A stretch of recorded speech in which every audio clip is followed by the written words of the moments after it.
rights of children. Man was created with his mate and hardly lived at all without a mate. That he and his mate were created together at the very beginning of human existence indicates that marriage is natural. Reproduction is the most important purpose of this natural state. A marriage made for reasons other than bringing up children is no more than an entertainment. The offspring who come into the world through a marriage dedicated to pleasure are the unfortunate product of a transient emotion.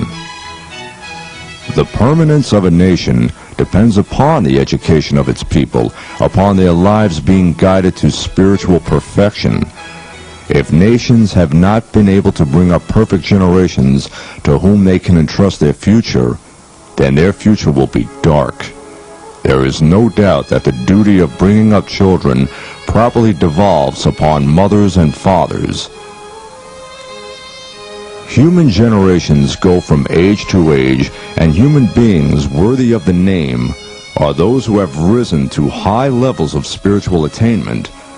Those who do not develop their spiritual faculties because they have been ill-educated scarcely merit being called human.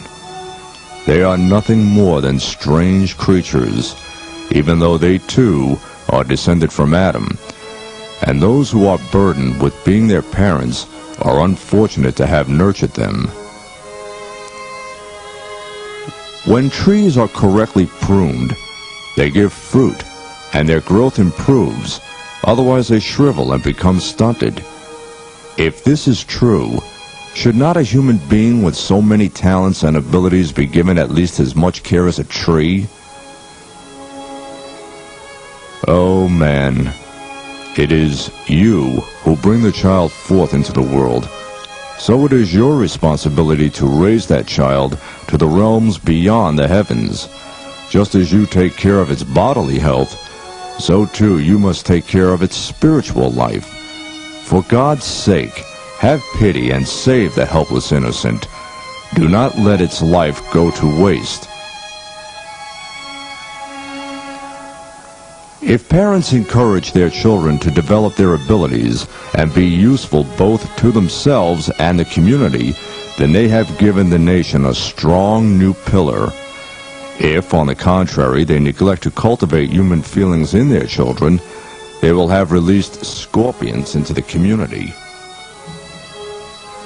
Parents have the right to claim parentage of their children as long as they educate and equip them with virtues. They cannot make such a claim if they neglect them. And what shall we call the parents who show their children the ways to wickedness and indecency and cause them to break with humanity?